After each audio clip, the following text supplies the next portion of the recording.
Hello everyone, welcome to our channel history and politics with sisters. तो आज हम करेंगे 6th सेमेस्टर का हिस्ट्री ऑफ यूरोप 1817 टू 1945 तक का जो सिलेबस है आपका 6th सेमेस्टर का 3rd ईयर के जो स्टूडेंट्स हैं उनके लिए। ये जो वीडियो है इसमें हिंदी में भी हम डिस्कस करेंगे सिलेबस को और इंग्लिश में भी। तो सबसे पहला आपका यूनिट है, उसकी बात कर लेते हैं।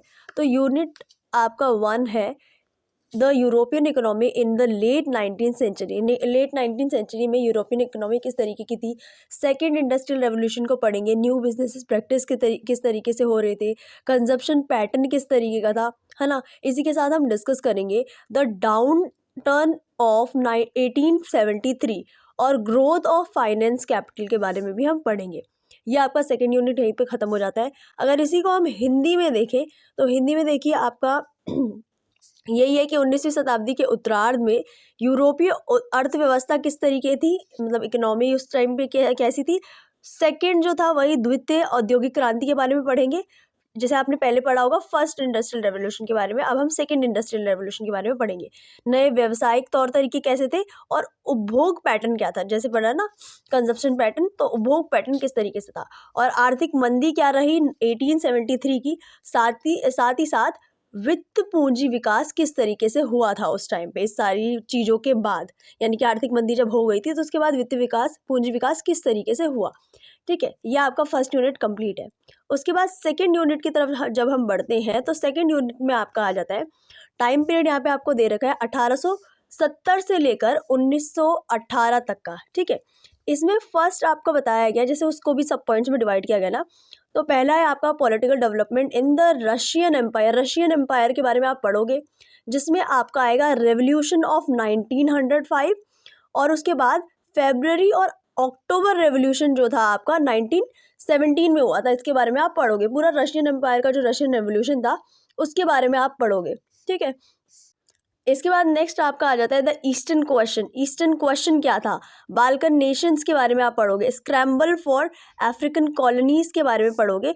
साथ ही साथ आप पढ़ेंगे इंपीरियलिस्ट रिवाइवलीज क्या थी और पावर ब्लॉक्स एंड अलायंस के बारे में बहुत पढ़ोगे आप। अलायंसेस जो थी बहुत इंपॉर्टेंट रोल प्ले करती है आपके वर्ल्ड वॉर फर्स्ट में, है ना। वर्ल्ड वॉर फर्स्ट में या पहले के टाइम पे अगर हम बात करते हैं हिस्ट्री की, तो जो ये टाइम पीरियड है आपका, उस टाइम पे अलायंस की एक अपनी इंपॉर्टेंस थी। तो हम अलायंसेस के बारे में भी पढ़ेंगे, क्या क्या अलायंस थी, कौन कौन सी अलायंस थी उस टाइम पर। ठीक है, नेक्स्ट लास्ट आप पढ़ते हो इसमें वर्ल्ड वॉर फर्स्ट के बारे में। वर्ल्ड वॉर सेकेंड भी है लेकिन वो बाद में।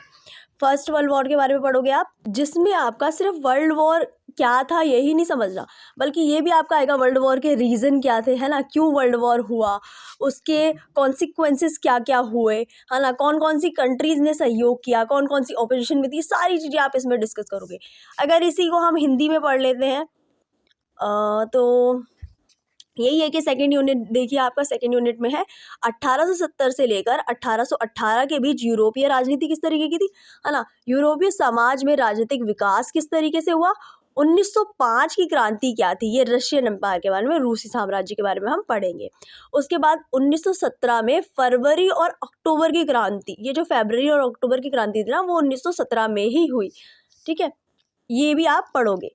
इसके बाद इसमें पूर्वी प्रश्न क्या था, बाल्कन राष्ट्र क्या थे और अफ्रीकी उपनिवेश की दौड़ के बारे में आप समझेंगे। साम्राज्यवादी प्रतिद्वंदिताओं के बारे में आप समझोगे। ठीक है, शक्तिखंड गठबंधन अलायंसेस जो थे आपके गठबंधन थे, उसके बारे में आप समझोगे। इसके बाद आप समझोगे प्रथम विश्व युद्ध के बारे में। प्रथम विश्व युद्ध जो कि आपका 1914 से 1918 में हुआ था, है ना।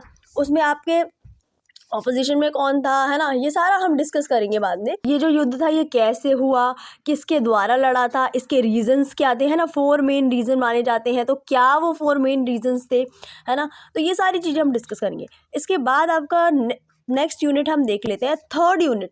थर्ड यूनिट में क्या है, पोस्ट वॉर पीस सेटलमेंट क्या था। ठीक है, जो शांति सेटलमेंट समझौते हुए थे वो क्या थे। ट्रीटीज़ के बारे में पढ़ेंगे। सबसे इंपॉर्टेंट लीग ऑफ नेशन के बारे में पढ़ेंगे, जिसमें लीग ऑफ नेशन का फेलियर भी हम डिस्कस कर ही लेंगे, है ना। इंटरनेशनल लेबर ऑर्गेनाइजेशन के बारे में पढ़ेंगे। इसके साथ ही हम पढ़ेंगे Comintern on national liberation struggles and fascism, इसके बारे में हम पढ़ेंगे। साथ ही साथ इकोनॉमिक क्राइसिस, बहुत important economic crisis, the Great Depression of 1929, जब सारा स्टॉक मार्केट का डाउनफॉल हो जाता है, बहुत बड़ा इकोनॉमी, अमेरिकन इकोनॉमी गिर जाती है पूरी की पूरी, सारा वर्ल्ड पे क्या इम्पैक्ट पड़ता है ये सारा हम इसके अंदर डिस्कस करेंगे। ठीक है, नेक्स्ट आपका आ जाता है थर्ड यूनिट के अंदर ही ग्रोथ ऑफ फैसिज्म के बारे में, इटली और नाजिज्म के बारे में पढ़ेंगे, जिसमें हम हिटलर के बारे में पढ़ने वाले हैं, है ना। उसके बाद थर्ड में हम पढ़ेंगे स्पेनिश सिविल वॉर के बारे में। उसके बाद अब डिस्कस कर लेते हैं इसी को हिंदी में।